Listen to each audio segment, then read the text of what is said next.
ఒకవైపు భర్త ఉన్న ప్రేమ దొరక్క తన చదువు కోసం, ఆత్మగౌరవం కోసం వంటింట్లోనే యుద్ధం చేస్తున్న చైత్ర. మరొక వైపు ప్రాణంగా ప్రేమించే ప్రియుడు ఉన్నాం, పెళ్ళనే సంఖ్యలు వద్దంటూ స్వేచ్ఛ కోసం పోరాడుతున్న శ్రీ. దారులు వేరైనా వీరి గమ్యం ఒక్కటే, తన్ని తాను నిరూపించుకోవటం. ప్రేమ లేని వివాహం గొప్పదా, వివాహం లేని ప్రేమ గొప్పదా? రెండు భిన్న మనసుల ప్రయాణం. మరి కథలోకి వెళ్తే, ఉదయం 7 గంటలు హైదరాబాద్ నగరంలోని ఓ నిశ్శబ్దమైన కాలనీ. కిటికీలోంచి వస్తున్న లేత ఎండ చైత్ర మొహం మీద పడుతున్నా ఆమె కళ్ళు మాత్రం ఎందుకో అలసిపోయినట్టుగా ఉన్నాయి. చేతులు ఆవిర్లు కక్కుతున్న కాఫీ కప్పు ఉంది, కానీ మనసులో మాత్రం చల్లబడని ఏదో ఆవేదన. చైత్ర చూడ్డానికి చక్కని రూపం, సాంప్రదాయం ముట్టిపడే కట్టుబొట్టు. చూసేవారెవరైనా అదృష్టవంతురాలు, మంచి భర్త, చక్కని ఇల్లు అని అసూయపడే జీవితం. కానీ ఆ 4 గోడల మధ్య ఆమె అనుభవిస్తున్న మౌన యుద్ధం ఎవరికీ తెలియదు. అది శబ్దంతో చేసే యుద్ధం కాదు, నిశ్శబ్దంతో చంపుకునే యుద్ధం. కిచెన్ కుక్కర్ విజిల్ శబ్దం ఆమె ఆలోచనలని భగ్నం చేసింది. ఉలిక్కిపడి వాస్తవంలోకి వచ్చింది. హడావిడిగా వంటింట్లోకి వెళ్ళింది. భర్త రఘు అప్పటికే డైనింగ్ టేబుల్ దగ్గర కూర్చొని పేపర్ చదువుతున్నాడు. చైత్ర, కాఫీ ఇంకా రాలేదా? రఘు గొంతులో కోపం లేదు, కానీ ఒక రకమైన ఆధిపత్యం ఉంది. అది భార్య తన సేవ కోసమే ఉందన్న భావన కలిగించే సహజమైన మగ ఆధిపత్యం. ఇస్తున్నా అండి అంటూ కాఫీ కప్పు తెచ్చి ముందు పెట్టింది. రఘు కాఫీ సిప్ చేస్తూ, ఈరోజు సాయంత్రం మా ఫ్రెండ్స్ డిన్నర్కి వస్తున్నారు, కాస్త మంచి వంటకాలు చెయ్యి, లాస్ట్ టైం లాగా ఉప్పు తక్కువ చేయొద్దు అన్నాడు పేపర్లోంచి తల ఎత్తకుండానే. చైత్ర ఏం మాట్లాడలేదు, తల ఊపిందంతే. ఆమె కళ్ళు మాత్రం డైనింగ్ టేబుల్ మీద ఉన్న ఓ ఎన్వలప్ మీద ఉన్నాయి. అది హైదరాబాద్ సెంట్రల్ యూనివర్సిటీ నుండి వచ్చిన పిహెచ్డి అడ్మిషన్ లెటర్.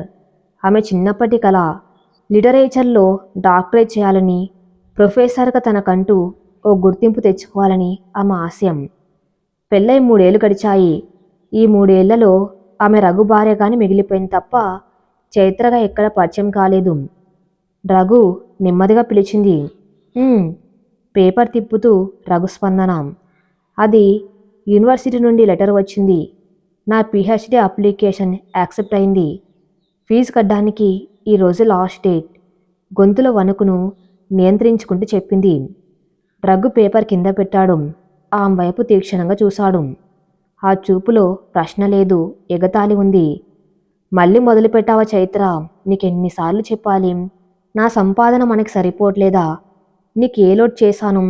బట్టలు, నగలు, కార్లు అన్నీ ఉన్నాయి కదా. ఇప్పుడు ఆ పుస్తకాలు పట్టుకొని కాలేజ్ చుట్టూ తిరగటం అవసరమా? ఇది లోటు గురించి కాదు రఘు, ఇది నా ఇష్టం గురించి, నా చదువు గురించి. ఆమె గొంతులో చిన్నపాటి తెగువు. నీ ఇష్టాలు పెళ్లికి ముందే ఉండాలి. ఇప్పుడు నువ్వు ఓ ఇంటి కోడలివి. అయినా ఆ ఫీజు ఎంత? మొత్తం కలిపి 50,000 అవుతుంది. రఘు చిన్నగా నవ్వాడు. పర్స్ తీసి ఓ క్రెడిట్ కార్డ్ తీసి టేబుల్ మీద విసిరేసినట్లు పెట్టాడు. తీసుకో, కట్టుకో, కానీ ఒక్క విషయం గుర్తుపెట్టుకో చైత్ర, నువ్వు ఆ చదువు పేరుతో ఇంటి బాధలను నిర్లక్ష్యం చేస్తే మాత్రం నేను ఒప్పుకోను. అయినా నా డబ్బుతో చదువుకొని నన్ను ఎదిరించే స్థాయికి వెళ్ళాలని చూస్తున్నావా? ఆ మాట, నా డబ్బుతో అన్న ఆ ఒక్క మాట చైత్ర గుండెలో సూదిలా దిగింది. ఆమె ఆ క్రెడిట్ కార్డ్ వైపు చూసింది. అది ప్లాస్టిక్ ముక్కలా లేదు, తన ఆత్మగౌరవాన్ని కొన్నేయగల ఆయుధంలా కనిపించింది. ఆమె చెయ్యి ఆ కార్డును అందుకోబోయి ఆగిపోయింది. కళ్ళల్లో నీళ్లు తిరిగాయి. భర్త దగ్గర చేయి చాచడం తప్పు కాదు, కానీ ప్రతిసారి తన అస్తిత్వాన్ని చంపుకొని ఆశించడం నరకం. వద్దు రఘు అంది చైత్రం గొంతు గట్టిగా చేసుకుంటూ. ఏంటి?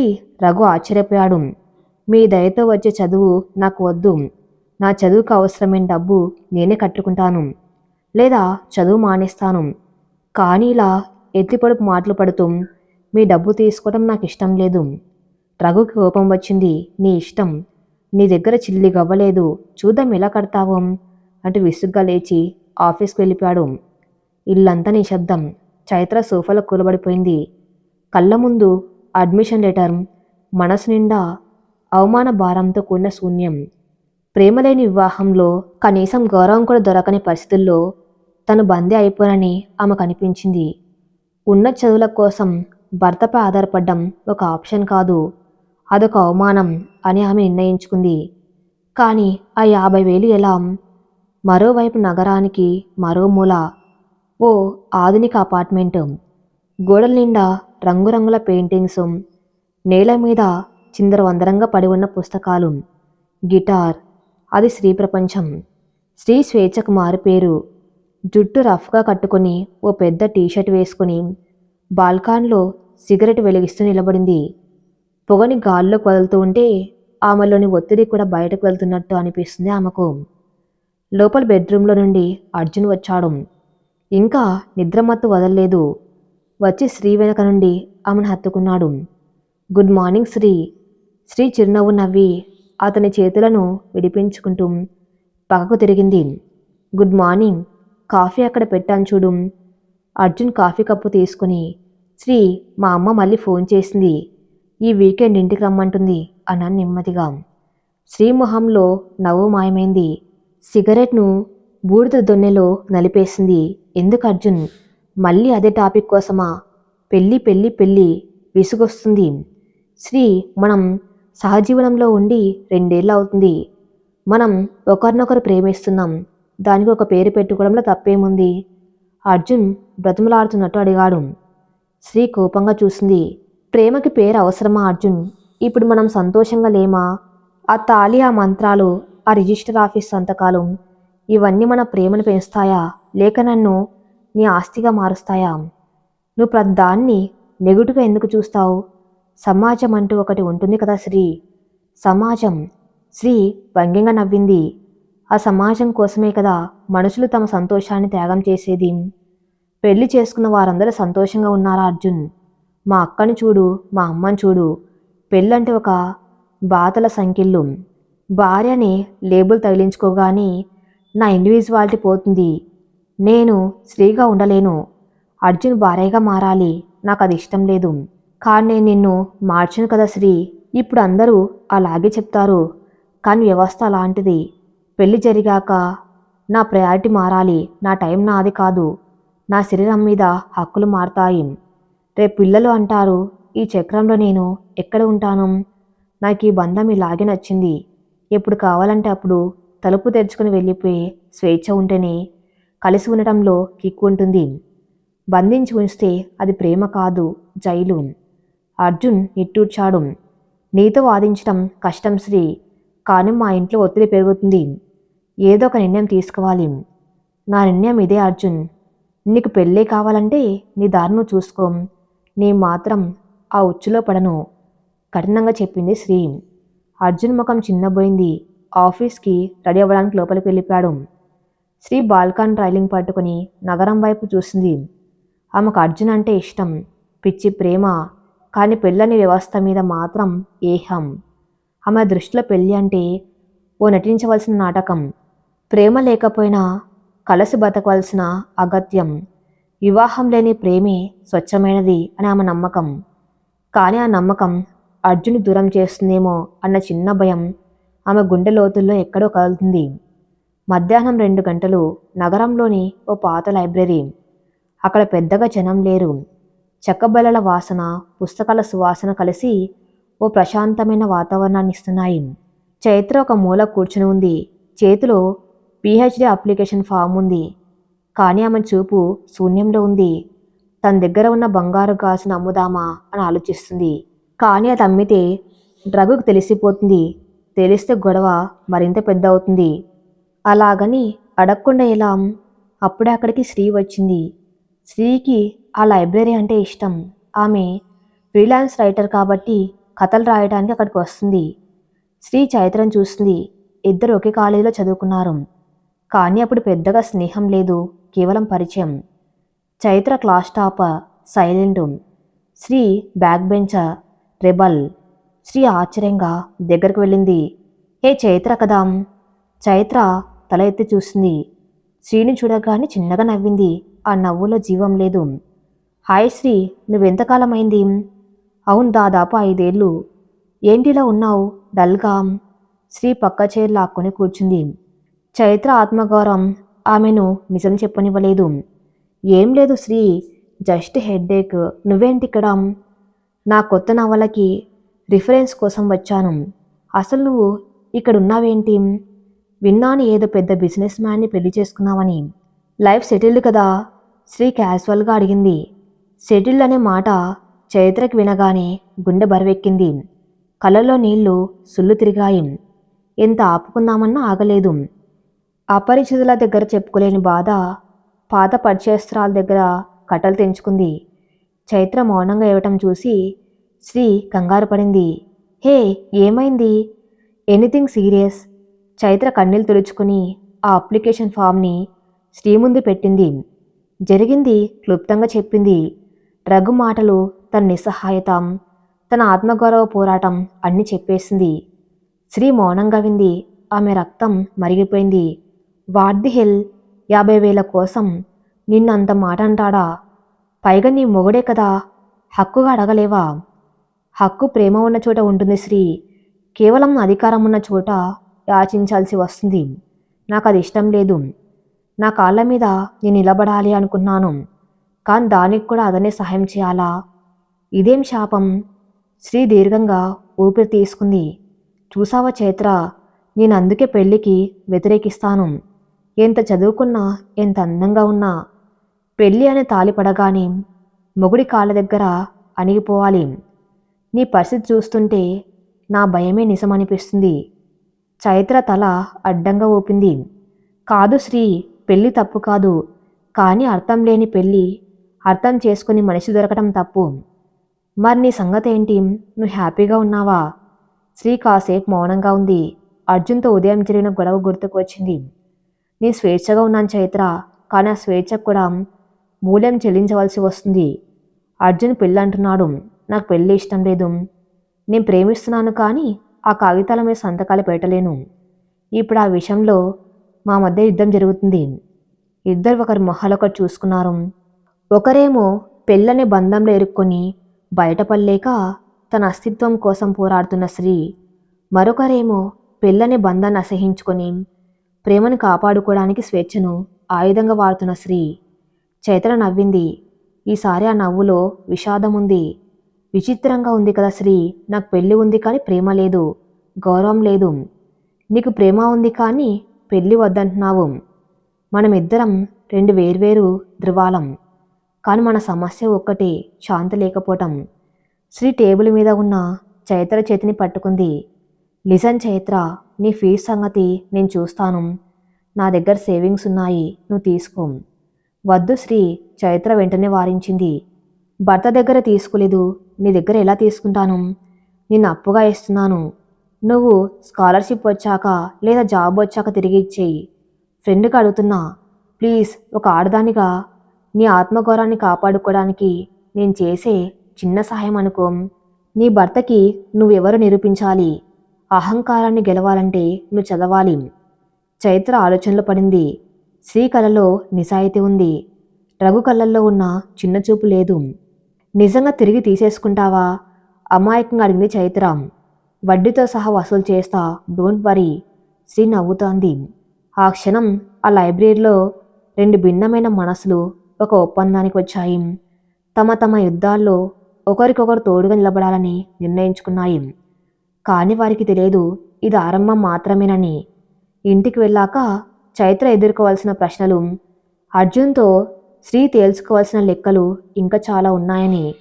చైత్ర ఆ చెక్కును తీసుకుంది. మనసులో కొత్త ఆశ చిగురించింది. కానీ అదే సమయంలో శ్రీ మనసులో మాత్రం అర్జున్ దూరమైపోతాడేమో అన్న అలజడి రేగింది. సరే చైత్ర, పద, నేను డ్రాప్ చేస్తాను అని శ్రీ అంది. ఇద్దరూ లైబ్రరీ మెట్లు దిగుతూ ఉండగా ఆకాశం మేఘావృతమైంది. పెద్ద వర్షం పడే సూచనలు కనిపిస్తున్నాయి. ఆ వర్షం రాబోయే వారి జీవితాల్లోని తుఫానుకు సంకేతమా? నిజం చెప్పడం ఒక యుద్ధం అయితే ఆ నిజాన్ని దాచుకుని బతకడం ఒక నరకం. ఆకాశం చిల్లులు పడినట్టు వర్షం కురిపిస్తుంది. కారు అద్దాల మీద పడుతున్న వర్షపు చినుకులు చైత్ర మనసులోని కన్నీటిని పోలి ఉన్నాయి. శ్రీ తన కారులో చైత్రని ఇంటి దగ్గర దించి వెళ్ళిపోయింది. గేటు దగ్గర నిలబడి తడిసిన గొడుగును మూడుస్తూ చైత్ర గుండె దడదడలాడింది. లోపల రఘు ఉంటాడు. ఉదయం జరిగిన గొడవ, తన సవాలు, ఇప్పుడు చేతిలో ఉన్న ఫీజు రసీదు ఇవన్నీ తలుచుకుంటే ఆమెకొక పక్క భయం, మరో పక్క తెలియని ధైర్యం కలుగుతున్నాయి. తలుపు తీసి లోపలికి అడుగుపెట్టింది. హాల్లో లైట్లు వెలుగుతున్నాయి, కానీ వాతావరణం మాత్రం మసగ్గానే ఉంది. రఘు సోఫాలో కూర్చొని టీవీ చూస్తున్నాడు. చైత్ర అడుగుల చప్పుడు విని టీవీ మ్యూట్ చేశాడు. నెమ్మదిగా తల తిప్పి ఆమె వైపు చూశాడు. ఆ చూపులో ఉదయం ఉన్న కోపం లేదు, కానీ అంతకంటే ప్రమాదకరమైన నిశ్శబ్దం ఉంది. తడిసిపోయావు. రఘు మాటల్లో ఆపేక్ష లేదు, కేవలం ఒక గమనిక మాత్రమే ఉంది. పర్లేదు, గొడుగు ఉంది. చైత్ర తల వంచుకొని సమాధానం చెప్పింది. ఆమె నేరుగా బెడ్రూంలోకి వెళ్ళబోయింది. ఫీజు కట్టావా? రఘు గొంతు వెనక నుంచి వినిపించింది. అది ప్రశ్నలా లేదు, విచారణలా ఉంది. చైత్ర ఆగిపోయింది. చేతిలో ఉన్న హ్యాండ్ బ్యాగ్ని గట్టిగా పట్టుకుంది. అందులోని యూనివర్సిటీ ఫీజు రసీదు ఉంది. వెనక్కి తిరిగి రఘు కళ్ళలోకి చూసింది. కట్టాను. రఘు ముఖంలో ఆశ్చర్యం, అవమానం రెండు ఒక్కసారిగా కదలాడాయి. అతను సోఫాలోంచి లేచి ఆమె దగ్గరకు వచ్చాడు. 50,000 ఒక్క రోజులో ఎక్కడి నుండి వచ్చాయి చైత్ర? పుట్టింటి వాళ్ళని అడిగావా? నా పరువు తీయడానికి డిసైడ్ అయ్యావా? చైత్రకు ఆ మాట కల్మా అనిపించింది. పుట్టింటి ప్రస్తావన రాగానే ఆమెలోని ఆత్మాభిమానం పడగ విప్పింది. నా చదువు కోసం మా నాన్న అడిగి మిమ్మల్ని తక్కువ చేసే అలవాటు నాకు లేదు రఘు. నిన్నెవ్వరినీ ఆశించలేదు. మరి డబ్బు ఎలా వచ్చింది? ఆకాశం నుండి రాలిందా? రఘు స్వరం పెరిగింది. నాకు తెలిసిన స్నేహితురాల దగ్గర అప్పు తీసుకున్నాను. నా కాళ్ళ మీద నేను నిలబడ్డాక తిరిగి ఇచ్చేస్తాను. చైత్ర గొంతులో వణుకు లేకుండా చెప్పింది. రఘు గట్టిగా నవ్వాడు. ఆ నవ్వుల వెటకారముంది. అప్పు నువ్వు? అసలు నీకు తీర్చే స్తోమత ఎక్కడిది? నీకు ఆ దమ్ము ఎక్కడిది? అంత నా భ్రమ. నీకు ఈ ఇంటి బయట విలువలే చైత్ర. ఎవరు నీ మీద జాలిపడి ఇచ్చి ఉంటారు. ఆ జాలిని నువ్వు గెలుపు అనుకుంటున్నావు. చైత్ర మౌనంగా ఉండిపోయింది. రఘు మాటలకు సమాధానం చెప్పటం అంటే గోడకు బంతిని కొట్టడమే అని ఆమెకు తెలుసు. జాలైన సాయమైనా అది నాకు అవసరం. మీ దగ్గర దొరకని ప్రోత్సాహం బయట దొరికింది. దాన్ని నేను వదులుకోను అని విసురుగా గదిలోకి వెళ్ళి తలుపు వేసుకుంది. తలుపు వెనక నిలబడి గుండెలు బాదుకుంటూ ఏడ్చింది.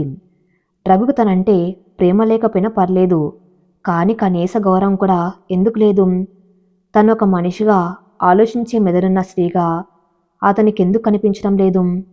కేవలం వంటగదికి పడగ్గదికి పరిమితమైన ఒక వస్తువులా ఎందుకు చూస్తున్నాడు? అద్దంలో తన మొహం చూసుకుంది. నుదుటిన ఉన్న బొట్టు, మెల్లోని తాళి ఇవేవీ ఆమెకు బరువుగా అనిపించడం లేదు. కానీ వాటి వెనక ఉన్న రఘు అహంకారం మాత్రం ఆమెను ఉక్కిరిబిక్కిరి చేస్తుంది. శ్రీ ఇచ్చిన డబ్బు ఆమె కేవలం ఫీజు మాత్రమే కాదు, రఘు అహంకారం మీద ఆమె వేసిన మొదటి ఎదురు దెబ్బ. అదే సమయంలో శ్రీ అపార్ట్మెంట్ బయట వర్షం తగ్గుముఖం పట్టిన శ్రీ మనసులో అలజడి మాత్రం తగ్గలేదు. చైత్రం దింపేసి ఇంటికి వచ్చేసరికి అర్జున్ ఇంకా హాల్లోనే కూర్చుని ఉన్నాడు. చేతిలో ఫోన్ ఉంది, కానీ అతని చూపు శూన్యంలో ఉంది. శ్రీ లోపలికి రాగానే అతను తల ఎత్తలేదు. ఆ నిశ్శబ్దం శ్రీని భయపెట్టింది. వారిద్దరి మధ్య గొడవలు కొత్త కాదు, కానీ ఈసారి మౌనం చాలా బరువుగా ఉంది. శ్రీ వెళ్ళి అతని పక్కన కూర్చుంది. అతని భుజం మీద చెయ్యి వేయబోయి వెనక్కి తీసుకుంది. అర్జున్, ఇంకా కోపంగానే ఉన్నావా? నెమ్మదిగా అడిగింది. అర్జున్ ఫోన్ పక్కన పెట్టి ఆమె వైపు చూశాడు. అతని కళ్ళు ఎర్రగా ఉన్నాయి. బహుశా ఏడ్చి ఉంటాడేమో, లేదా నిద్రలేమి కావచ్చు. శ్రీ, ఇది కోపం కాదు, అలసట. నీతో వాదించి వాదించి అలసిపోయాను. నేను వాదించడం లేదు అర్జున్, నా భయాన్ని చెప్తున్నాను. ఎందుకు అర్థం చేసుకోవు? ఏంటి నీ భయం? పెళ్లి చేసుకుంటే నీ మారిపోతాననా, లేక నువ్వు మారిపోవాల్సి వస్తుందనా? శ్రీ, మనం కలిసి ఉండి 2 ఏళ్ళు అవుతుంది. ఒకే మంచం మీద పడుకున్నాం, ఒకే ప్లేట్లో తింటున్నాం. పెళ్ళనేది కేవలం సమాజం కోసం మాత్రమే కాదు, నా కుటుంబం కోసం. మా అమ్మకి అనారోగ్యంగా ఉంది. ఆమె చివరి కోరిక మన పెళ్లి చూడాలని. దాన్ని కూడా కాదంటావా? అర్జున్ మాటల్లోని ఆవేదన శ్రీని కదిలించింది. కానీ ఆ మెదల్లో పాత జ్ఞాపకాలు సుళ్ళు తిరిగాయి. చిన్నప్పుడు తన కళ్ళ ముందే తండ్రి తల్లిని కొట్టిన దృశ్యాలు, భార్య అంటే భర్త చెప్పినట్లు వినాలి అని తల్లి తనకి నూరిపోసిన మాటలు, ఇవన్నీ ఆమెను వెంటాడుతున్నాయి. అర్జున్ మా అమ్మ కూడా ఇలాగే పెళ్లి చేసుకుంది, నాన్ని ప్రేమించి చేసుకుంది. కాని పెళ్ళయ్యాక ఆ ప్రేమ ఏమైంది? అది బాధగా బరువుగా మారింది. నాన్నకి అమ్మ ఒక పని మనిషిలా తయారైంది. నేను అలా అవ్వలేను. నాకు ఆ భార్య అనే ట్యాగ్ తగిలించుకోవటం ఇష్టం లేదు. ఇప్పుడు మనం ఎంత బాగున్నామో అలాగే ఉందాం ప్లీజ్. నువ్వు గతాన్ని చూసి భవిష్యత్తుని నాశనం చేసుకున్నావు శ్రీ. అందరు మగవాళ్ళు మీ నాన్నలా ఉండరు. నేను అర్జున్ని, నేను ప్రాణం కంటే ఎక్కువగా ప్రేమించేవాణ్ణి. ప్రేమిస్తున్నావు కాబట్టే ఇలా ఉండమంటున్నాను. పెళ్ళనే చట్రంలో ఇరుక్కుంటే ఆ ప్రేమ చచ్చిపోతుందేమో అని భయం. అర్జున్ లేచి నిలబడ్డాడు. అతని ఓపిక నశించింది. సరే శ్రీ, నీ భయమే నీకు ముఖ్యం. నా భావాలు, మా అమ్మ ఆరోగ్యం నీకు అనవసరం. ఈ వీకెండ్ నేను మా ఊరు వెళ్తున్నాను. ఒక్కడనే వెళ్తున్నాను. అక్కడ మా అమ్మకి ఏం సమాధానం చెప్పాలో నాకు తెలియదు. బహుశా శ్రీకి పెళ్ళి ఇష్టం లేదు, అందుకే విడిపోయాం అని చెప్పలేనేమో. ఆ మాట వినగానే శ్రీ గుండె ఆగిపోయినంత పనైంది. విడిపోయామా? అంత మాట ఎలా అన్నావు అర్జున్? మరి ఇంకేం చేయమంటావు? నేను ఎన్నాళ్ళిలా మా ఇంట్లో అబద్ధాలు చెప్పాలి? నీకు 2 ఆప్షన్లు ఉన్నాయి. ఒకటి నాతో వచ్చి మా అమ్మకు పరిచయం అవ్వటం, పెళ్లి కొప్పుకోవటం, లేదా నీ స్వేచ్ఛతో నువ్విక్కడే ఉండిపోవటం. నిర్ణయం నీది. అర్జున్ విసురుగా బెడ్రూమ్లోకి వెళ్ళిపోయాడు. శ్రీ హాల్లో ఒంటరిగా మిగిలిపోయింది. ఆమె కళ్ళ ముందు అర్జున్ వెళ్ళిపోతున్న దృశ్యం కదలాడింది. స్వేచ్ఛ కావాలి, కానీ అర్జున్ లేని స్వేచ్ఛ నరకం.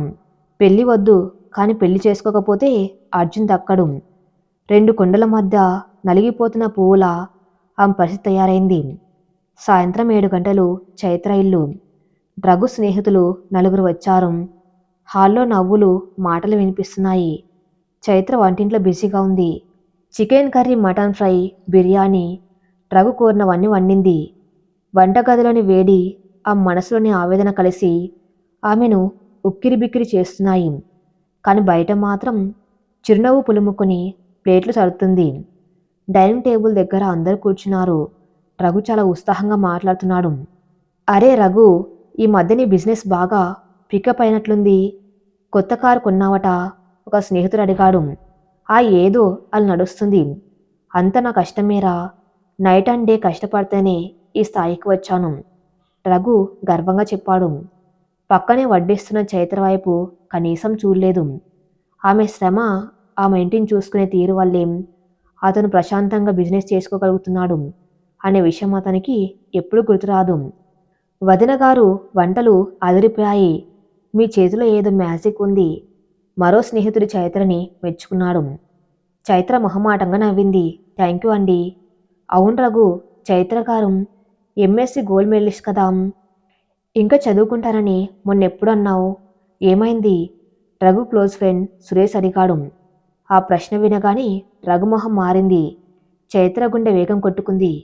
రఘు ఏం చెప్తాడో అని భయంగా చూస్తుంది. రఘు చిన్నగా నవ్వి గ్లాస్ కింద పెట్టాడు. అదా, ఆ పిచ్చి ఇంకా తగ్గలేదులే. ఇప్పుడు పీహెచ్డీ చేస్తానంటుంది. అసలు ఆడవాళ్ళకి చదువులు ఎందుకో నాకు అర్థం కాదు. చక్కగా ఇల్లు చూసుకుంటూ నాలాంటి వాడిని సపోర్ట్ చేయొచ్చు కదా. రేపొద్దున పిల్లలు పుడితే వాళ్ళని ఎవరు చూసుకుంటారు? అయినా వీళ్ళకి ఎంత చదివినా కిచెన్లోనే కదా పని. ఇప్పుడు చూడండి, ఇంత మంచి బిర్యానీ చేసింది. అదే డాక్టరేట్ చేస్తే ఇంత మంచి రుచి వస్తుందా? అందరూ పగలబడి నవ్వారు. ఆ నవ్వులు చైత్ర చెవుల్లో సీసం పోసినట్లు వినిపించాయి. ఆమె చేతిలోని గరిటె వణికింది. తన చదువుని, తన ఆశయాన్ని ఇంత చులకన చేస్తాడా? నలుగురిలో తనని కేవలం వంట మనిషిగా చిత్రీకరిస్తాడా? సురేష్ నవ్వుతూనే, అలా అనకు రఘు, చైత్ర గారికి టాలెంట్ ఉంది, సపోర్ట్ చేయొచ్చు కదా అన్నాడు. టాలెంట్ ఉంటే సరిపో సురేష్, ప్రాక్టికాలిటీ ఉండాలి. అయినా ఆవిడ ఫీజు నేనే కట్టాలి, ఆవిడ ఖర్చు నేనే భరించాలి. నా డబ్బుతో చదువుకొని నాకే నీతులు చెప్పే స్థాయికి వస్తే అది నాకు అవమానం కదా. రఘు మాటల్లో ఇప్పుడు వెటకారం లేదు, కఠినత్వం ఉంది. చైత్ర భరించలేకపోయింది. చేతిలోని డిష్ని టేబుల్ మీద గట్టిగా పెట్టింది. ఆ శబ్దానికి అందరూ నిశ్శబ్దమయ్యారు. రఘుగారు ఆమె గొంతులో అసాధారణమైన ధైర్యం. నా ఫీజు నేను కట్టుకున్నాను. మీ క్రెడిట్ కార్డు ముట్టుకోలేదు. అది మీకు తెలుసు. ప్లీజ్ నిజాలు దాచిపెట్టి నన్ను చులకన చేయకండి. గదిలో ఒక్కసారిగా నిశ్శబ్దం ఆవహించింది. రఘు స్నేహితులు ఇబ్బందిగా ఒకరి మొహాలొకరు చూసుకున్నారు. రఘుముఖం అవమానంతో ఎర్రబడింది. భార్య ఎదురు చెప్పటం, అది కూడా స్నేహితుల ముందు. అతనికి అది భరించలేని దెబ్బ. చైత్ర లోపలికి వెళ్ళు, పళ్ళు కొరుకుతూ చెప్పారు రఘు. చైత్ర అక్కడే నిలబడింది. నాకు ఆకలిగా ఉంది, నేను కూడా తింటాను. ఈ ఇల్లు నాది కూడా, ఈ వంట చేసింది నేను. నాకు తినే హక్కు ఉంది అంటూ ఖాళీగా ఉన్న కూర్చుని లాక్కొని కూర్చుంది. రఘు ఆశ్చర్యపోయాడు. ఈ 3 ఏళ్లలో చైత్ర ఎప్పుడూ ఇలా ప్రవర్తించలేదు. ఆమెలో ఇంత తెగువ ఎక్కడి నుంచి వచ్చింది? సురేష్ పరిస్థితిని చక్కదిద్దడానికి ఆ చైత్ర గారు కూర్చుండి మనం అందరం కలిసి తిందామన్నాడు. రఘు మౌనంగా ఉండిపోయాడు. కానీ అతని కళ్ళల్లో రగిలే కోపం మాత్రం చైత్ర గమనించింది. ఈ రాత్రికి పెద్ద యుద్ధమే జరగబోతుంది. కానీ ఆమె సిద్ధంగా ఉంది. ఇన్నాళ్ళు భరించింది చాలు. ఆత్మగౌరవం కోసం ఎంత దూరమైనా వెళ్ళాలి. రాత్రి 12 గంటలు. శ్రీ బాల్కాన్లో కూర్చుని ఉంది. చేతిలో వైన్ గ్లాస్ ఉంది. ఆకాశంలో చందమామ మబ్బుల వెనుక దాగింది. శ్రీకి ఇప్పుడు చైత్ర గుర్తొచ్చింది. నాకు పెళ్ళి ఉంది, ప్రేమ లేదు. నీకు ప్రేమ ఉంది, పెళ్ళి వద్దు అన్న మాటలు గుర్తుకు వచ్చాయి. నేను తప్పు చేస్తున్నానా అని శ్రీ తనని తాను ప్రశ్నించుకుంది. అర్జున్ని కోల్పోవటం ఆమెకు ఇష్టం లేదు. అలాగని తన సిద్ధాంతాలను వదులుకోవటం కూడా ఇష్టం లేదు. అర్జున్ తల్లికి ఫోన్ చేయాలని అనిపించింది. కానీ భయం. ఏమని మాట్లాడాలి? అత్తయ్య అని పిలవాలా, లేదా ఆంటీ అని పిలవాలా? చిన్న చిన్న విషయాలే ఆమెకు పర్వతాల్లా కనిపిస్తున్నాయి. లోపల అర్జున్ నిద్రపోతున్నాడు. శ్రీ గదిలోకి వచ్చి మంచం పక్కన నిలబడింది. నిద్రలో అర్జున్ అమాయకంగా కనిపిస్తున్నాడు. అతను నుదుటి మీద పడిన జుట్టును సరిచేసింది. సారీ అర్జున్, నిన్ను బాధపడ్డం నాకు ఇష్టం లేదు. కానీ నన్ను నేను చంపుకోలేను అని మనసులో అనుకుంది. అప్పుడే చైతన్య నుండి మెసేజ్ వచ్చింది. థ్యాంక్స్ శ్రీ, ఈరోజు నేను నా భర్త కళలోకి చూసి మాట్లాడగలిగాను. నువ్వు చేసిన సహాయం నాకు కేవలం డబ్బు కాదు, ఒక ఆయుధం. నీ సమస్య కూడా త్వరలో తీరాలని కోరుకున్నాను. ఆ మెసేజ్ చదవగానే శ్రీ కళలో నీళ్లు తిరిగాయి. చైత్ర తన చిన్న సహాయంతో ఇంత ధైర్యాన్ని తెచ్చుకుంటే తను మాత్రం ఎందుకు భయపడుతుంది? శ్రీ ఒక నిర్ణయానికి వచ్చింది. ఈ వీకెండ్ అర్జున్తో పాటు వాళ్ళ ఊరు వెళ్ళాలి. పెళ్లి కోసమో ఒప్పందం కోసమో కాదు. అసలు కుటుంబం అంటే ఏంటో, అర్జున్ ఎందుకు అంతలా తప్పిస్తున్నాడో చూడ్డానికి వెళ్ళాలి. అక్కడ పరిస్థితులు చూశాక నిర్ణయం తీసుకోవాలి. అది ధైర్యమా లేక రాజీనా అనేది ఆమెకింకా తెలియదు. చైత్ర ఇంట్లో గెస్టులు వెళ్ళిపోయాక రఘు చైత్ర దగ్గరికి వచ్చాడు. ఆమె కిచెన్ క్లీన్ చేస్తుంది. రఘు ఆమె చేతిని గట్టిగా పట్టుకున్నాడు. ఈరోజు ఏం చేశావో నీకు అర్థమైందా? నా స్నేహితుల ముందు నన్ను విధవని చేశావు. చైత్ర చేతిని విడిపించుకుంది. నన్ను నేను మనిషిగా నిరూపించుకున్నాను రఘు. మీరు నన్ను విధవం చేయాలని చూశారు. నేను కేవలం నిజాన్ని చెప్పాను. అబద్ధం మీ వైపు ఉంది, తప్పు మీ వైపు ఉంది, నా వైపు కాదు. చాలా పొగరు పెరిగిన చైత్ర, ఈ పిహెచ్డి నిన్ను ఎక్కడికి తీసుకువెళ్తుందో చూస్తాను. ఈ రాత్రి నుంచి నువ్వు వేరు, నేను వేరు. ఒకే ఇంట్లో ఉంటాం, కానీ భార్యాభర్తల్లా కాదు. నీకు కావాల్సింది ఇదే కదా, ఇండిపెండెన్స్ అనుభవించు. రఘు విసురుగా వెళ్ళిపోయి గెస్ట్ రూమ్ తలుపు వేసుకున్నాడు. చైత్ర ఒక క్షణం షాక్ అయింది. కానీ మరో క్షణమే ఊపిరి పీల్చుకుంది. ఎందుకు ఆ మాట విని భయం వేయలేదు, విముక్తి కలిగినట్లు అనిపించింది. ప్రేమలేని పడగ్గది కంటే గౌరవం ఉన్న ఒంటరితనం మేలోనామ కనిపించింది. ఆమె తన పిహెచ్డి బుక్స్ తీసి టేబుల్ మీద పెట్టుకుంది. మొదటి పేజ్ తెరిచింది. అది ఆమె కొత్త జీవితానికి మొదటి పేజీ. బయట వర్షం ఆగిపోయింది. కానీ ఇద్దరు స్త్రీల జీవితాల్లో మాత్రం అసలైన తుఫాన్ ఇప్పుడు మొదలైంది. కొన్ని ప్రయాణాలు దూరాన్ని తగ్గించడానికి కాదు, మనసుల మధ్య ఉన్న అగాధాన్ని కొలవటానికి మొదలవుతాయి. ఉదయం 5 గంటలు. హైవే మీద కారు దూసుకుపోతుంది. బయట మంచు ఇంకా పూర్తిగా విడిపోలేదు. కారులో ఏసీ చప్పుడు తప్ప మనుషుల మాటలు వినిపించడం లేదు. డ్రైవింగ్ సీట్లో అర్జున్ ఉన్నాడు. అతని ముఖంలో ఏదో తెలియని ఉత్సాహం, చిన్నపాటి టెన్షన్. పక్క సీట్లో శ్రీ కూర్చుని ఉంది. ఆమె చూపులు బయట పరిగెడుతున్న చెట్ల మీద ఉన్నాయి కానీ ఆలోచనలు మాత్రం గమ్యం గురించి ఉన్నాయి. శ్రీ అర్జున్ మౌనాన్ని బద్దలు కొట్టాడు. శ్రీ నెమ్మదిగా తల తిప్పింది. చెప్పు అర్జున్. థ్యాంక్స్, నిజంగా థ్యాంక్స్. నువ్వు వస్తావని నేను అస్సలు అనుకోలేదు. మా అమ్మకి నిన్ను చూడగానే సగం రోగం తగ్గిపోతుంది. అర్జున్ గొంతులో ఆనందం సుష్టంగా వినిపిస్తుంది. శ్రీ చిన్నగా నవ్వింది. ఆ నవ్వులో ఆనందం లేదు, రాజీపడ్డం తాలూకు జాడలు ఉన్నాయి. నేను వచ్చింది నీ కోసం అర్జున్, మీ అమ్మగారి ఆరోగ్యం కోసం. అంతేకాని నా సిద్ధాంతాలు మార్చుకోవడానికి కాదు. అక్కడికి వెళ్ళాక పెళ్లి గురించి ఒత్తిడి చేస్తే నేను తట్టుకోలేను. ముందే చెప్తున్నా. అర్జున్ ఆమె చేతిని తన చేతిలోకి తీసుకున్నాడు. నాకు తెలుసు శ్రీ, నిన్నెవరు బలవంతం చేయరు. జస్ట్ మా ఇంటి వాతావరణం చూడు, మా అమ్మ ప్రేమను చూడు, ఆ తర్వాత నీ ఇష్టం. నీకు నచ్చకపోతే రేపే వెనక్కి వచ్చేద్దాం. శ్రీ మళ్ళీ కిటికీ వైపు తిరిగింది. ప్రేమ అనే పదం చాలా ప్రమాదకరమైంది. అది స్వేచ్ఛను హరించే తీపి విషయమని ఆమె నమ్మకం. అర్జున్ వాళ్ళ ఊరు పచ్చని పొలాల మధ్య ఉంటుంది. ఆ పచ్చదనం ఆమెకు ప్రశాంతతను ఇస్తుందా లేక కొత్త సంఖ్యలను వేస్తుందా అనేది ఆమె భయం. కారు సిటీ దాటి పల్లెటూరు దారిలోకి మలుపు తిరిగింది. సిమెంట్ రోడ్లు మట్టి రోడ్లుగా మారాయి. ఆకాశ హర్మాల స్థానంలో కొబ్బరి చెట్లు, పశువుల పాకలు కనిపిస్తున్నాయి. శ్రీకి ఆ వాతావరణం కొత్త. ఆమె పెరిగిందంతా సిటీలోనే. ఆమె ప్రపంచం వేరు. ఇక్కడ కాలం నెమ్మదిగా నడుస్తున్నట్టు అనిపించింది. అదే ఉదయం 9 గంటలు. హైదరాబాద్ సెంట్రల్ యూనివర్సిటీ వారి గేట్ దాటి లోపలికి అడుగుపెట్టింది చైత్ర. చుట్టూ కొండలు, పచ్చని చెట్లు, నెమళ్ళు. అదొక వేరే ప్రపంచంలా ఉంది. 3 ఏళ్ల క్రితం వరకు తణుకుడి లాంటి క్యాంపస్లోనే తిరిగింది. కానీ ఈ 3 ఏళ్ల గ్యాప్ ఆమెకు 3 యుగాల్లో అనిపించింది. తన పాత 2 వీలర్ని పార్కింగ్లో పెట్టి డిపార్ట్మెంట్ వైపు నడిచింది. ఆమె వేసుకున్న కాటన్ చీర, చేతిలోని ఫైలు, నుదురున చిన్న బొట్టు చూడ్డానికి చాలా హుందాగా ఉంది. కానీ ఆమె గుండెల్లో మాత్రం ఏదో తెలియని ఆందోళన. నీ మళ్ళీ చదవగలనా? నా మెదడు మొద్దుబారిపోయిందా? ఈ కుర్రకారు మధ్య నేను ఇమ్మడగలనా అనే సందేహాలు ఆమెను ఉక్కిరిబిక్కిరి చేస్తున్నాయి. క్లాస్ రూమ్ దగ్గరికి వెళ్ళింది. అప్పటికే కొంతమంది స్టూడెంట్స్ ఉన్నారు. అందరు జీన్స్ టీషర్ట్లలో, చేతిలో కాఫీ కప్పుతో చాలా క్యాజువల్గా మాట్లాడుకున్నారు. చైత్రను చూడగానే కొందరు ఆగిపోయి చూశారు. బహుశా ఆమె కట్టుబొట్టు చూసి ప్రొఫెసర్ అనుకున్నారేమో. ఆమె వెనక బెంచ్లో వెళ్ళి కూర్చుంది ఒంటరిగా. కాసేపు ప్రొఫెసర్ శర్మ క్లాసులోకి వచ్చారు. ఆయన సీనియర్ ప్రొఫెసర్, గంభీరమైన వ్యక్తిత్వం. Good morning class. ఈ సెమిస్టర్ మనం feminist literature in modern India గురించి చర్చించుకోబోతున్నాం అంటూ పాఠం మొదలుపెట్టాడు. చైత్ర శ్రద్ధగా వింటుంది.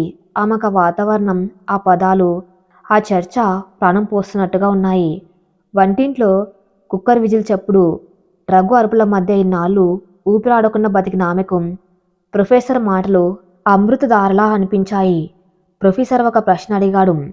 సిమోన్ డి బోవర్ రాసిన ది సెకండ్ సెక్స్లో ఆమె శ్రీని అదర్ అని ఎందుకు సంబోధించింది? ఎవరైనా చెప్పగలరా? క్లాస్ అంతా నిశ్శబ్దం. అందరూ ఒకరి ముఖాలు ఒకరు చూసుకున్నారు. చైత్ర గుండె వేగంగా కొట్టుకుంటుంది. ఆమెకు సమాధానం తెలుసు, కానీ చెప్పడానికి భయం. నోరు ఇప్పితే తడబడతానేమో అన్న సందేహం.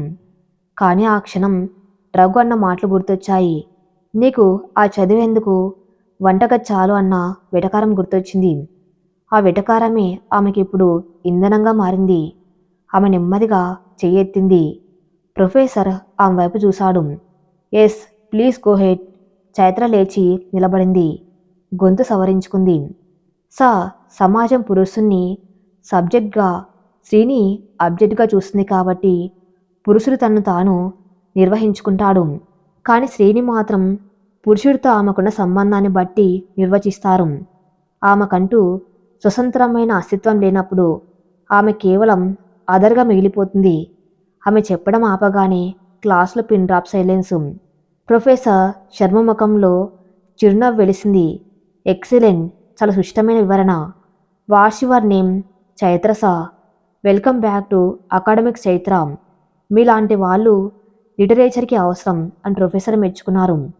ఆ ఒక్క మాట, మీలాంటి వాళ్ళు అవసరం అన్న మాట చైత్ర కళల్లో నీళ్లు తెప్పించింది. ఉదయం ఇంట్లో బయలుదేరేటప్పుడు రఘు కనీసం ఆమె వైపు చూడలేదు. నీ వల్ల నాకేం ఉపయోగం అన్నట్టు చూశాడు. కానీ ఇక్కడ ఒక అపరిచితుడు ఆమె మేధస్సును గుర్తించాడు. చైత్ర కూర్చుంది. ఆమె భుజాల మీద బరువు దిగిపోయినట్టు అనిపించింది. ఆమె పెదవుల మీద ఇన్నాళ్లకు నిజమైన చిరునవ్వు పూసింది. అది గెలుపు నవ్వు. మధ్యాహ్నం 1 గంట. అర్జున్ వాళ్ళ ఊరు. కారు ఒక పెద్ద పెంకుటిల్లు ముందు ఆగింది. ఇంటి ముందు పెద్ద రంగవల్లిక, తులసికోట, పచ్చని చెట్ల అచ్చం సినిమాలు చూసినట్టుగా ఉంది. అర్జున్ కారు దిగి రా శ్రీ వచ్చేసామన్నాడు. శ్రీ నెమ్మదిగా కారు దిగింది. ఆమె వేసుకున్న మోడర్న్ డ్రెస్ అక్కడ కాస్త ఇబ్బందిగా అనిపించింది. చుట్టుపక్కల అరుగుల మీద కూర్చున్న జనం ఆమె వైపు వింతగా చూస్తున్నారు. శ్రీకి ఆ చూపులు గుచ్చుకున్నట్టుగా అనిపించాయి. సిటీలో ఎవరిని పట్టించుకోరు. కానీ ఇక్కడ ప్రతి కన్ను ఒక సీసీటీవీ కెమెరాలా పనిచేస్తుంది. ఇంటి గుమ్మంలోకి అర్జున్ తండ్రి రాఘవయ్య గారు వచ్చారు. పంచె కట్టుకొని చేతిలో న్యూస్ పేపర్తో ఉన్నారు. ఒరే అర్జున్, వచ్చేసావా నాన్న అంటూ ఆప్యాయంగా దగ్గరకు వచ్చారు. తర్వాత శ్రీవైపు చూశారు. ఆ చూపులో ఆశ్చర్యం ఉంది కానీ అయిష్టత లేదు. నాన్న, ఇది శ్రీ, నా ఫ్రెండు, సిటీలో రైటర్. అర్జున్ పరిచయం చేశాడు. ఫ్రెండ్ అని చెప్పినప్పుడు అతని గొంతులో చిన్న తడబాటు శ్రీ గమనించింది. నమస్తే అండి. శ్రీ చేతులు జోడించింది. నమస్తే అమ్మా, లోపలికి రండి. ప్రయాణం చేసి అలసిపోయి ఉంటారు. రామయ్య గారు సాదరంగా ఆహ్వానించారు. లోపలికి వెళ్ళగానే మంచం మీద పడుకొని ఉన్నాం. అర్జున్ తల్లి పార్వతమ్మ కనిపించింది. ఆమె చాలా బలహీనంగా ఉంది. అర్జున్ చూడగానే ఆమె కళ్ళల్లో ప్రాణం లేసి వచ్చింది. అర్జున్ అంటూ చేయి చాచింది. అర్జున్ పరుగున వెళ్ళి ఆమె పక్కన కూర్చుని ఆమె చేతులు పట్టుకున్నాడు. అమ్మా, ఎలా ఉంది ఇప్పుడు? నువ్వు వచ్చావుగా, అంత బాగుంది నాన్న. ఆమె గొంతు సన్నగా ఉంది.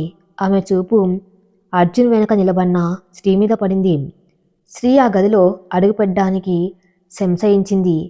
కాని పార్వతమ్మ చిరునవ్వుతో ఆమెను పిలిచింది. రామ్మ, దగ్గరకు రామ్. శ్రీ నెమ్మదిగా అడుగులు వేస్తూ మంచం దగ్గరకు వెళ్ళింది. పార్వతమ్మ శ్రీ చేతిని పట్టుకుంది. ఆ స్పర్శలో ఒక తెలియని వెచ్చదనం ఉంది. జ్వరం వల్ల వచ్చిన వేడి కాదు, ఆప్యాయత వల్ల వచ్చిన వెచ్చదనం. నువ్వేనా శ్రీ? అర్జున్ ఫోన్ చేసినప్పుడల్లా నీ గురించి చెప్తూ ఉంటాడు. చాలా బాగున్నావు తల్లి, అచ్చం లక్ష్మీదేవిలా ఉన్నావు అంది పార్వతమ్మ. శ్రీకి ఏం మాట్లాడాలో తెలియలేదు. లక్ష్మీదేవి అనే పోలిక ఆమెకు కొత్త.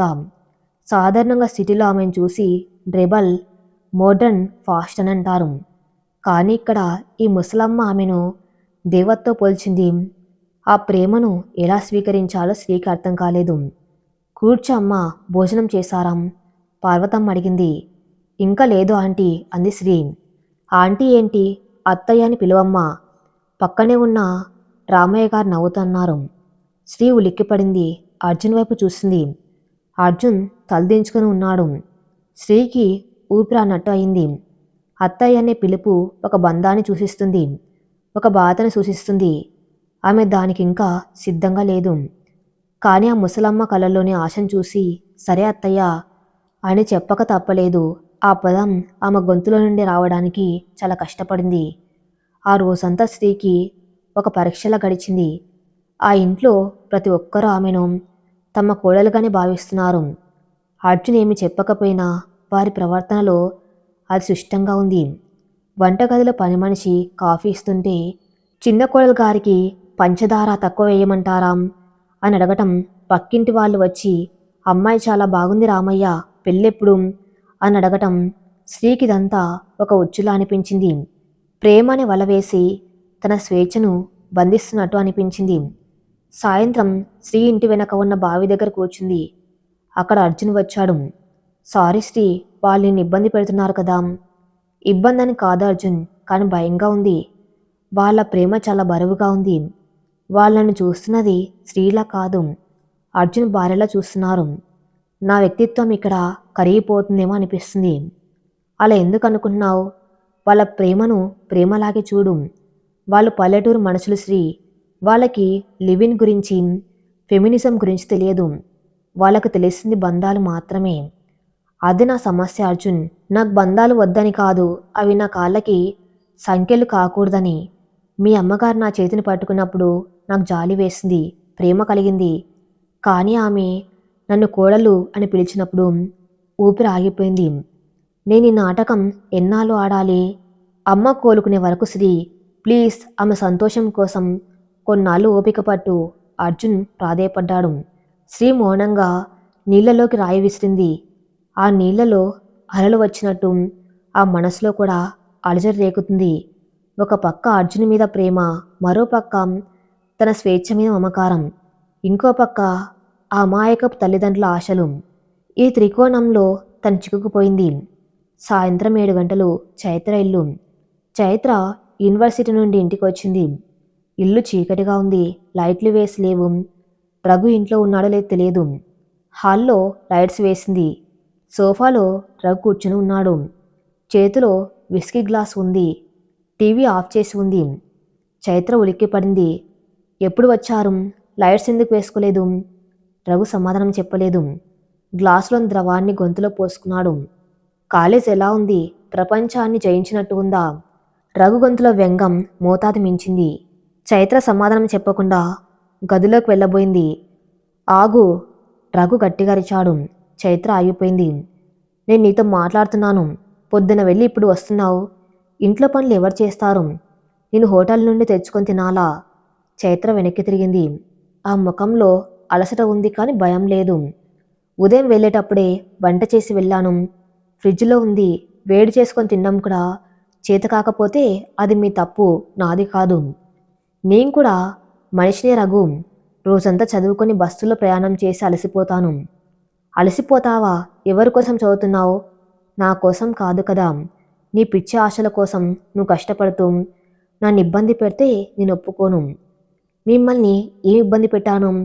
మీ బట్టలు ఉతికాను, ఇల్లు ఊడ్చాను, వంట చేశాను. కేవలం మీకు వడ్డించలేదనే కదా మీ కోపం.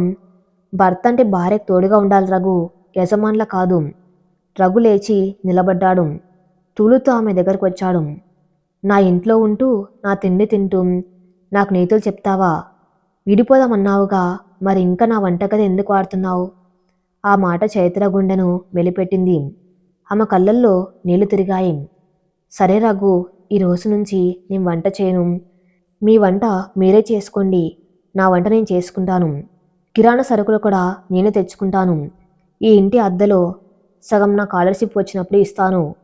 అప్పుడు సంతోషమే కదా. చైత్ర కఠినంగా చెప్పేసి బెడ్రూమ్లోకి వెళ్ళిపోయింది. తలుపు గట్టిగా వేసుకుంది. ఆ మంచం మీద కూలబడిపోయింది. యూనివర్సిటీలో పొందిన ఆత్మవిశ్వాసం ఇంట్లో అడుగు పెట్టగానే ఆవిరైపోయింది. ప్రొఫెసర్ శర్మ మాటలు మీలాంటి వాళ్ళు అవసరమని ఎంత ఊరటనిచ్చాయో, రఘు మాటలు నా తిండి తింటూ అని అంత గాయం చేశాయి. చైత్ర తన బ్యాగ్లోంచి శ్రీ ఇచ్చిన చెక్బుక్ తీసుకుంది. అందులోంచి డబ్బులు డ్రా చేసి రేపటి నుంచి తనకంటూ ఒక చిన్న స్టవ్, సామాన్లు కొనుక్కోవాలి అని నిర్ణయించుకుంది. ఒకే ఇంట్లో 2 వేరువేరు వంటగదులు. ఇంతకంటే నరకం ఉంటుందా? కానీ వెనక్కి తగ్గకూడదు. ఇప్పుడు తగ్గితే ఇక ఎప్పటికీ తలెత్తుకోలేదు. ఈ యుద్ధం కేవలం తన కోసం మాత్రమే కాదు, తనలాంటి ఎంతోమంది స్త్రీల ఆత్మగౌరవం కోసం. ఆ రాత్రి చైత్ర, శ్రీ ఇద్దరు నిద్రపోలేదు. ఒకరు పల్లెటూరు వెన్నెల రాత్రిలో ప్రేమనే బంధంలో ఊపిరాడక సతమతం అవుతూ ఉంటే, మరొకరు నగరంలో 4 గోడల మధ్య నిరాదరణ అనే చీకట్లో తన ఉనికిని వెతుక్కుంటుంది. ఆకాశంలోని చందమామ మాత్రం ఈ 2 జీవితాలను మౌనంగా గమనిస్తుంది.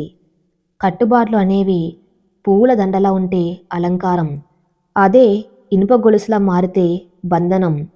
ఉదయం 6 గంటలు. పశ్చిమ గోదావరి జిల్లాలోని ఆ పల్లెటూరు అప్పుడే నిద్రలేస్తుంది. కోడి కూతలు, ఆలయం నుంచి వినిపిస్తున్న సుప్రభాతం, ఆవుల అరుపులు, అంతా చాలా ప్రశాంతంగా ఉంది. కానీ ఆ పెంకుటింట్లోని గెస్ట్ రూమ్లో మాత్రం స్త్రీకి ఊపిరాడడం లేదు. కిటికీ ఊచల వెనక నుంచి చూస్తుంది. బయట వాకిలి ఊడుస్తూ పని మనిషి, ముగ్గులు వేస్తూ ఎవరో అమ్మాయి. అంత పక్క ప్రణాళికలతో నడుస్తున్న జీవితంలా ఉంది. తన సిటీ లైఫ్లో ఇలాంటి క్రమశిక్షణ ఉండదు. ఎప్పుడు లేస్తామో, ఎప్పుడు తింటామో తెలియని స్వేచ్ఛ ఉంటుంది. తలుపు చెప్పుడైంది. అర్జున్ అమ్మ, పార్వతమ్మ గారు నెమ్మదిగా లోపలికొచ్చారు. ఆమె చేతిలో ఒక వెండి పళ్ళెం ఉంది. అందులో పట్టుచీర, పసుపు కుంకుమ, గాజులు ఉన్నాయి. శ్రీ మంచం మీద నుంచి లేచి కూర్చుంది. గుడ్ మార్నింగ్ అత్తయ్య. ఆ పిలుపు ఇంకా ఆమె కొత్తగానే ఉంది. నాలుక మీద ఇంకా సరిగ్గా పొర్లటం లేదు. శుభోదయం అమ్మాయి. ఈరోజు శ్రావణ శుక్రవారం. మన ఊరి ఆచారం ప్రకారం ఈరోజు పేరంటం ఉంటుంది. ముత్తైదువులందరూ వస్తారు. నువ్వు ఈ చీర కట్టుకొని ఆ గాజులు వేసుకొని సిద్ధంగా ఉండాలి. పార్వతమ్మ గారు చాలా ప్రేమగా చెప్పారు. ఆ గొంతులో ఆజ్ఞ లేదు, ఆశ ఉంది. శ్రీ ఆ పళ్ళం వంక భయంగా చూసింది. అది ముదురు ఎరుపు రంగు పట్టె చీర. దానికి బంగారు అంచు. చూస్తుంటేనే బరువుగా అనిపిస్తుంది. అత్తయ్య, నేను చీరను కట్టుకోను. నాకు అలవాట్లేదు. నా దగ్గర డ్రెస్సెస్ ఉన్నాయి. శ్రీ నెమ్మదిగా చెప్పడానికి ప్రయత్నించింది. పార్వతమ్మ నవ్వింది. నాకు తెలుసులే తల్లి. సిటీలో కుదరదు. కానీ ఇది పల్లెటూరు. పైగా ఈరోజు నువ్వు మా ఇంటికి వచ్చిన కొత్త కోడలివి. అందరు నిన్ను చూడ్డానికి వస్తారు. జీన్స్ ప్యాంట్లు వేసుకుని కూర్చుంటే బాగుండదు కదా. అర్జున్ కోసం, నా సంతోషం కోసం ఈ ఒక్క పూట కట్టుకోలేవా? ఆ మాటల్లోని ఆ సెంటిమెంట్ స్త్రీని కట్టిపడేసింది. కాదంటే ఆ అనారోగ్యంతో ఉన్న మనిషి బాధపడుతుంది. అవునంటే తన మనసు బాధపడుతుంది. సరే అత్తయ్య, అంతలో ఊపింది శ్రీ. పార్వతమ్మ సంతోషంగా పళ్ళెం అక్కడ పెట్టి వెళ్ళిపోయింది. శ్రీ ఆ పట్టు చీరను చేతుల్లోకి తీసుకుంది. అది చాలా మృదువుగా ఉంది.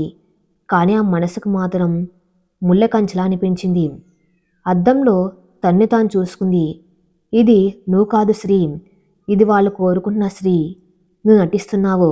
నీ ప్రేమ కోసం నీ వ్యక్తిత్వాన్ని తాకట్టు పెడుతున్నావు అని ఆమె అంతరాత్మ ఘోషించింది. అంతలో అర్జున్ వచ్చాడు. స్నానం చేసి సాంప్రదాయబద్ధంగా లాల్చి పైజామా వేసుకున్నాడు. శ్రీ చేతిలో చీర చూసి సంతోషపడ్డాడు. థ్యాంక్స్ శ్రీ, అమ్మ చెప్పింది నువ్వు ఒప్పుకున్నావని. యు ఆర్ ది బెస్ట్ అంటూ ఆమెను హక్ చేసుకోబోయాడు. శ్రీ అతన్ని ఆపింది. ఆమె కళ్ళల్లో కోపం లేదు, నిస్సహాయత ఉంది. ఇది నేను ఇష్టంతో చేయడం లేదు అర్జున్. కేవలం మీ అమ్మగారి మీద గౌరవంతో చేస్తున్నా. కానీ గుర్తుపెట్టుకో, ఈ చీర నా శరీరాన్ని మాత్రమే కప్పుతుంది, నా అభిప్రాయాలను కాదు. నన్ను నేను ఒక బొమ్మలా ఫీల్ అవుతున్నాను. అందరూ వచ్చి చూసి మెచ్చుకునే ఒక ప్రదర్శన వస్తువులా. అర్జున్ ముఖం చిన్నబోయింది. ప్లీజ్ శ్రీ, ఈ ఒక్కరోజు డ్రామా క్రియేట్ చేయకు అని విసుగ్గా అనేసి వెళ్ళిపోయాడు. డ్రామా, ఆ మాట శ్రీ గుండెల్లో గుచ్చుకుంది. తన ఆవేదన అతనికి డ్రామాలా కనిపిస్తుంది. నిజమైన డ్రామా బయట జరుగుతుంది. అందరి ముందు సంతోషంగా నటించే డ్రామా. అదే సమయం హైదరాబాదు చైత్ర ఇల్లు. వంటింట్లో ఒక వింత యుద్ధం జరుగుతుంది. యుద్ధం అంటే పాత్రలు విసిరేయడం కాదు, సరిహద్దులు గీయటం. చైత్ర కిచెన్ స్లాబ్ని 2 భాగాలుగా విభజించింది. ఒక పక్క రఘు వస్తువులు, మరో పక్క తన చిన్న ఎలక్ట్రిక్ రైస్ కుక్కర్, ఒక చిన్న ఇండక్షన్ స్టవ్, కొన్ని పప్పులు, ఉప్పు డబ్బాలు. రఘు నిద్రలేచి కిచెన్లోకి వచ్చాడు, కాఫీ కోసం ఎదురు చూస్తూ. కానీ అక్కడ చైత్ర తన కోసం బ్లాక్ కాఫీ పెట్టుకుంటుంది. స్టవ్ మీద పాలు లేవు, డికాషన్ లేదు. ఏంటిది? రఘు చుట్టూ చూస్తూ అడిగాడు. నా కాఫీ ఏది? చైత్ర తన కప్పు తీసుకొని తిరిగింది. మీ కాఫీ పౌడర్ ఆ సెల్ఫ్లో ఉంది. పాలు ఫ్రిడ్జ్లో ఉన్నాయి. స్టవ్ ఖాళీగానే ఉంది, పెట్టుకోండి. రఘుకి మతిపోయినంత పనైంది. నువ్వు నాతో ఆటలాడుతున్నావా చైత్ర? భర్త కాఫీ ఇవ్వటం కూడా మానేస్తావా? నేను భార్యగా ఉన్నప్పుడు ఆ పనులన్నీ చేశాను రఘు. కానీ నిన్న రాత్రి మీరే అన్నారు కదా, నా తిండి తింటూ నాకు నీతులు చెప్పకు అని. అందుకే నా తిండి నేను ఏర్పాటు చేసుకున్నాను. ఈ పాలు, ఈ కాఫీ పౌడర్, ఈ బియ్యం అన్నీ నా డబ్బులతో కొన్నవి. మీ ఒక్క రూపాయి కూడా ఇందులో లేదు. సో నేను మీ తిండి తినడం లేదు. ఇక మీకు భార్యగా సేవలు చేసే అర్హత నాకు లేదు. చేయించుకునే హక్కు మీకు లేదు. చైత్ర మాటలు చాలా సుష్టంగా కత్తిలా ఉన్నాయి. ఆమె కళ్ళల్లో నీళ్ళేవు, ఒక రకమైన తెగింపు ఉంది. రఘు కోపంతో ఊగిపాడు. అంటే ఒక ఇంట్లో ఉంటూ వేరువేరుగా వండుకుంటామా? పిచ్చి పట్టిందా నీకు? పక్కింటి వాళ్ళు తెలిస్తే ఏమనుకుంటారు? పక్కింటి వాళ్ళ గురించి భయం మీకు ఉంది రఘు, నాకు లేదు. నా ఆత్మగౌరవం కంటే పక్కింటి వాళ్ళ అభిప్రాయాలు నాకు ముఖ్యం కాదు. అయినా మనం ఇప్పటికే మానసికంగా విడిపోయాం. ఇప్పుడు కేవలం వంటిల్లు మాత్రమే విడిపోయింది. పెద్ద తేడా ఏముంది? రఘు కోపంతో పక్కనే ఉన్న ఖాళీ గిన్నెను విసిరికొట్టాడు. చూస్తాను ఈ పిచ్చి ఎన్ని రోజులు ఉంటుందో. నీ డబ్బులు అయిపోయాక ఆకలి వేసినప్పుడు మళ్ళీ నా దగ్గరికి రావాలి, అప్పుడు చెప్తాను నీ పని అని విసురుగా బాత్రూంలోకి వెళ్ళిపోయాడు. చైత్ర ఆ గిన్నెను తీసి పక్కన పెట్టింది. ఆమె చేతులు వణకడం లేదు. ఆమె తన చిన్న ఇండక్షన్ స్టవ్ మీద పెసరట్టు పెట్టుకుంది. ఆ చిన్న గదిలో ఆ చిన్న స్టవ్ ఆమెకు ఒక సామ్రాజ్యంలా అనిపించింది. అది ఆమె స్వతంత్రానికి ప్రతీక. మధ్యాహ్నం 3 గంటలు. అర్జున్ వాళ్ళ ఊరు. ఇల్లంతా సందడిగా ఉంది. ఊర్లోని ఆడవాళ్ళందరూ వచ్చారు. పసుపు కుంకుమ పువ్వులు ఇల్లంతా కలకల్లాడుతుంది.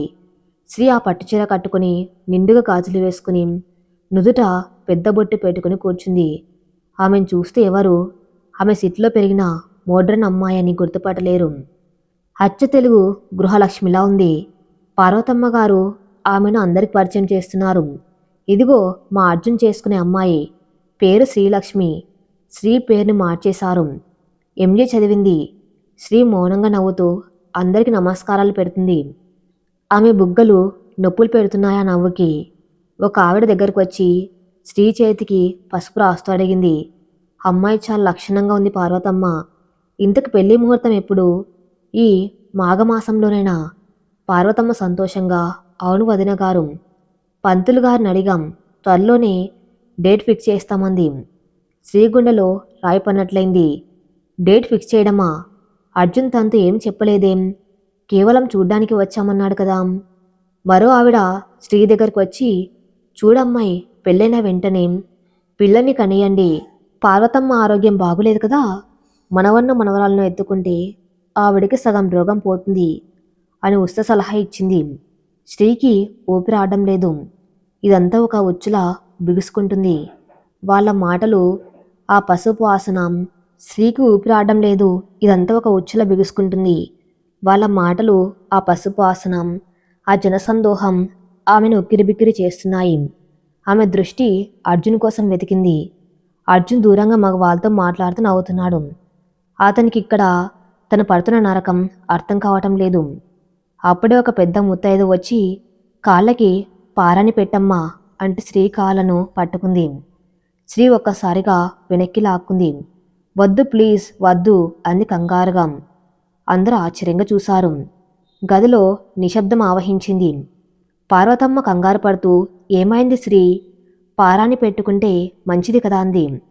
కాదు అత్తయ్య, అంటే నాకు అలర్జీ, రంగులు పడవు అని అబద్ధం చెప్పింది శ్రీ. ఆమె గొంతు వణికింది. నిజం అది కాదు. పారాని అనేది పెళ్ళైన స్త్రీకి లేదా పెళ్లి కూతురికి చిహ్నం. తనింకా ఆ బంధానికి సిద్ధంగా లేదు. ఆ రంగు తన స్వేచ్ఛను, మాయని మరకలా అంటుకుంటుందేమో అన్న భయం. ఎలాగోలా ఆ పరిస్థితిని పార్వతమ్మ చెక్కదిద్దింది. సర్లే, పడకపోతే వద్దు అని సర్ది చెప్పింది. ఫంక్షన్ అయ్యాక అందరు వెళ్ళిపోయాక శ్రీ గదిలోకి వచ్చి తలుపు వేసుకుంది. ఆ పట్టిచీరను చించేయాలనిపించేంత కోపం వచ్చింది ఆమెకు. అద్దంలో తన ముఖం చూసుకుంది. ఆ కుంకుమ, ఆ పూలు ఆమెకు అలంకారాల్లో లేవు, బంధనాల్లా ఉన్నాయి. ఫోన్ తీసి చైత్రకు మెసేజ్ చేసింది. నేనిక్కడ ఊపిరాడక చనిపోతున్నాను చైత్ర. ప్రేమ ఇంత బరువుగా ఉంటుందని నాకు తెలియదు. వాళ్ళు నన్ను చంపడం లేదు, కానీ నా నేనుని నెమ్మదిగా తుడిచేస్తున్నారు. సాయంత్రం 8 గంటలు. చైత్ర ఇల్లు. చైత్ర యూనివర్సిటీ లైబ్రరీలో చదువుకొని ఇంటికి వచ్చింది. ఆమె చాలా అలసిపోయింది, కానీ మనసు మాత్రం ప్రశాంతంగా ఉంది. ఇంట్లో రఘు డైనింగ్ టేబుల్ దగ్గర కూర్చుని ఉన్నాడు. అతని ముందు బయట నుంచి తెప్పించుకున్నాం బిర్యానీ ప్యాకెట్ ఉంది, కానీ అతను తినడం లేదు. చైత్ర తన గదిలోకి వెళ్ళి బట్టలు మార్చుకొని కిచెన్లోకి వచ్చింది. తన చిన్న స్టవ్ మీద ఉప్మా చేసుకోవడానికి రెడీ అయింది. రఘు ఆమె వైపు చూశాడు. హోటల్ నుంచి బిర్యానీ తెప్పించాను, చాలా ఉంది, వేస్ట్ అయిపోతుంది, తింటావా? రఘు గొంతులో పశ్చాత్తాపం లేదు, కానీ రాజీ పడదాం అని ధోరణి ఉంది. చైత్ర స్టవ్ వెలిగిస్తూ, వద్దు రఘు, నాకు బిర్యానీ అరగదు, నేను ఉప్మా చేసుకుంటాను అంది ప్రశాంతంగా. ఇంకా ఎంతకాలం ఈ మూర్ఖత్వం? మొగుడు పక్కన పెట్టుకొని ఆ గూడు స్టవ్ మీద వండుకొని తింటావా? నా పరువు ఏం కావాలి? రఘు గట్టిగా అడిగాడు. చైత్ర స్టవ్ ఆఫ్ చేసి అతని వైపు తిరిగింది. మీ పరువు బిర్యానీ ప్యాకెట్లో ఉందా రఘు? లేక భార్య మీ మాట వినడంలో ఉందా? మీరు ఈరోజు బిర్యానీ ఆఫర్ చేస్తున్నారు ఎందుకంటే మీకు వంట రాదు. ఒంటరిగా తినడం కష్టంగా ఉంది కాబట్టి రేపు మీకు కోపం వస్తే మళ్ళీ నా డబ్బు అని ఎత్తి చూపిస్తారు. అవకాశం మీకు ఇక ఇవ్వదలుచుకోలేదు. అంటే నువ్వు నన్ను వదిలేసి వెళ్ళిపోతావా? రఘు కళ్ళల్లో చిన్న భయం కనిపించింది. నేను ఈ ఇంట్లోనే ఉంటాను రఘు. నా పిహెచ్డి పూర్తయ్యే వరకు, నా కాళ్ళ మీద నేను నిలబడే వరకు. కానీ మనం ఒకే ఇంట్లో ఉన్న వేర్వేరు లోకాల్లో ఉంటాం. మీరు మీ అహంకారంతో ఉండండి, నేను నా ఆత్మగౌరవంతో ఉంటాను. చైత్ర తన ఉప్మా ప్లేట్ తీసుకొని బాల్కన్లోకి వెళ్ళింది. అక్కడ చల్లని గాలి వేస్తుంది. ఆకాశంలో నక్షత్రాలు మెరుస్తున్నాయి. ఫోన్ మోగింది. శ్రీ మెసేజు. చైత్ర దాన్ని చదివి రిప్లై ఇచ్చింది. శ్రీ బరువుగా ఉన్నా సరే ఆ బరువుని ఎక్కడ దించాలో నీకే తెలియాలి. మనం ఎదుటివారి సంతోషం కోసం బతికితే చివరికి మనకు మిగిలేది శూన్యం. నీకు నచ్చని పాత్రలు నటించకు. అది నీకు మంచిది కాదు. అర్జున్కి మంచిది కాదు. ధైర్యంగా ఉండు. ఆ రాత్రి ఒకరు పట్టిచలను విప్పేసి తన జీన్స్ వేసుకుని ఊపిరి పీల్చుకున్నారు. మరొకరు తన చిన్న ఉప్మా ముద్దను అమృతంలో ఆస్వాదిస్తూ రేపటి యుద్ధానికి సిద్ధమయ్యారు. ఇద్దరు తమ తమ సరిహద్దులను గీసుకున్నారు. ఒకరు సమాజం గీసిన గీతను చెరిపేయాలని చూస్తూ ఉంటే మరొకరు తన చుట్టూ ఒక రక్షణ రేఖను గీసుకున్నారు. మరి తర్వాత ఏం జరగబోతుందో నెక్స్ట్ పార్ట్లో చూద్దాం. నెక్స్ట్ పార్ట్ కోసం నా ఛానల్ని ఫాలో అవుతూనండి. Thank you for listening.